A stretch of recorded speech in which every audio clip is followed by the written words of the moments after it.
नमस्ते दोस्तों। सादा जीवन उच्च विचार, इस कहावत को 100% पूरा करने वाले भारतीय अवकाश शास्त्रज्ञ तथा स्वतंत्र भारत के 11वें राष्ट्रपति डॉक्टर एपीजे अब्दुल कलाम साहब के बारे में इस वीडियो से कुछ जानकारी पाएंगे और साथ ही में उनकी सोच और उनके कार्य से क्या हमारी सोच में कुछ बदलाव ला सकते हैं, ये भी जानने की कोशिश जरूर करेंगे।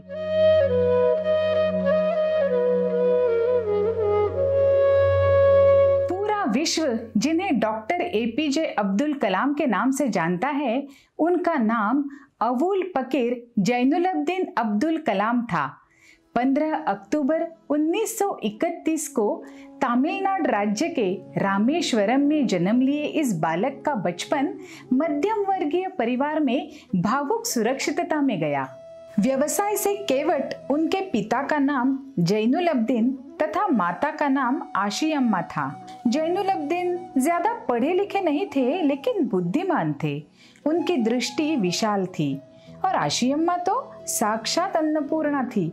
रात को सोते समय साधु संतों की तथा सत्पुरुषों की कहानियां सुनते सुनते बड़े हुए अब्दुल कलाम हमेशा एक सच्चे मानव के रूप में हमें ज्ञात हुए, जिसकी बुद्धि काफी प्रखर लेकिन हृदय तो फूल से भी कोमल है।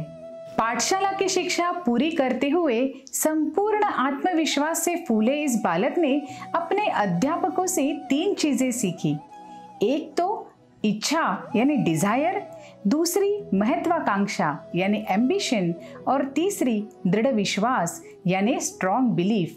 और एक महत्वपूर्ण बात भी सीखी, और वो यह कि जब हमें हमारी विशेष शाखा का चयन करना होता है, तब हमें अपने दिमाग से नहीं किंतु दिल से काम लेना चाहिए।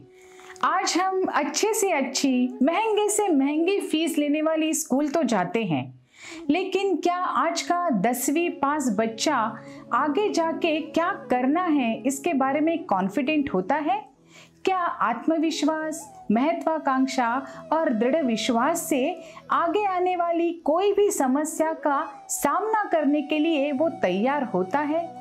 अपनी विशेष शाखा के बारे में चॉइस करते समय क्या मेडिसिन, इंजीनियरिंग, आर्किटेक्चर, ये 2-3 शाखाओं के अलावा किसी और शाखा के बारे में वो सोच तक सकता है?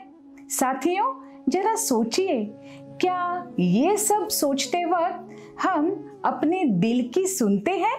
फिजिक्स यानी भौतिक विज्ञान में पदवी प्राप्त करने के बाद उन्होंने मद्रास इंस्टीट्यूट ऑफ टेक्नोलॉजी से एरोस्पेस इंजीनियरिंग जैसी तकनीकी पदवी भी हासिल की।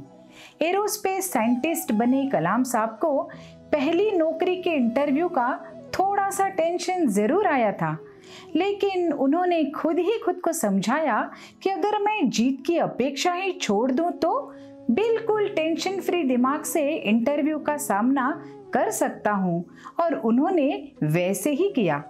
40 साल तक Defence Research and Development Organisation और इंडियन स्पेस रिसर्च ऑर्गेनाइजेशन में अपनी सेवा देते हुए उन्होंने भारत के लिए एक वैज्ञानिक और विज्ञान व्यवस्थापक के रूप में अपना कर्तव्य निभाया।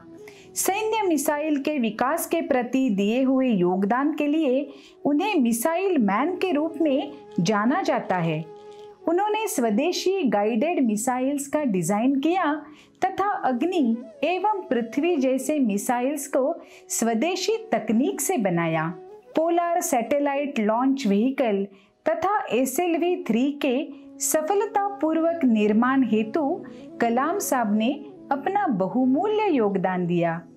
जुलाई 1992 में भारतीय रक्षा मंत्रालय में वैज्ञानिक सलाहकार के रूप में नियुक्त हुए अब्दुल कलाम ने 1998 में पोखरण में अपना दूसरा सफल परमाणु परीक्षण किया और भारत एक परमाणु शक्ति से संपन्न राष्ट्र घोषित हुआ।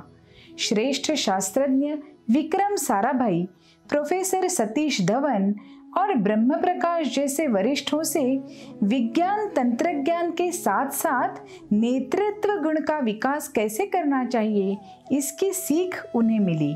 जीवन भर एक विद्यार्थी के रूप में हमेशा हर एक अनुभव से कुछ न कुछ नया सीखने की उम्मीद रखने वाले कलाम साहब अपने व्यक्तिगत तथा व्यावसायिक जीवन में हमेशा बहुत ही विनम्र स्वभाव के थे। किसी को दुख देना उन्हें बिल्कुल अच्छा नहीं लगता। विज्ञान तंत्रज्ञान क्षेत्र में इतना बड़ा योगदान देने वाले अब्दुल कलाम साहब को राष्ट्रीय स्तर पर सम्मानित करते हुए 1981 में पद्म भूषण पुरस्कार प्रदान किया गया।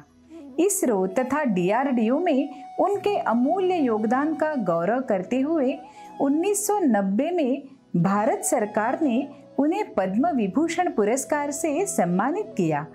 1997 में कलाम साहब को भारत का सर्वोच्च नागरिक सम्मान भारत रत्न से सम्मानित किया गया। 18 जुलाई 2002 को APJ अब्दुल कलाम जी 90% बहुमत द्वारा भारत के राष्ट्रपति चुने गए। अपना ध्येय पूरा करने के लिए आदमी को सही दिशा में सही रास्ते पर नियोजित प्रयास करने चाहिए, यही उनका विश्वास था। वे कहते थे, दुख से भागना ये तो मनुष्य का स्वभाव है, लेकिन अगर हम दुख की जड़ तक जाकर उसका सामना करने की कोशिश करेंगे तो हम अपने प्रश्नों के उत्तर भी पाएंगे और दुख से छुटकारा भी। आज की इस व्यक्ति केंद्रीय दुनिया में हम बहुत ही सहजता से कहते हैं, इट्स माय लाइफ। दोस्तों, हमें स्वातंत्र तो चाहिए, लेकिन उसके साथ आने वाली जिम्मेदारी लेने के लिए क्या हम तैयार हैं? अब्दुल कलाम साहब तो कहते थे, स्वातंत्र के साथ साथ आने वाली जिम्मेदारी का स्वीकार करना यही तो सुख का मार्ग है।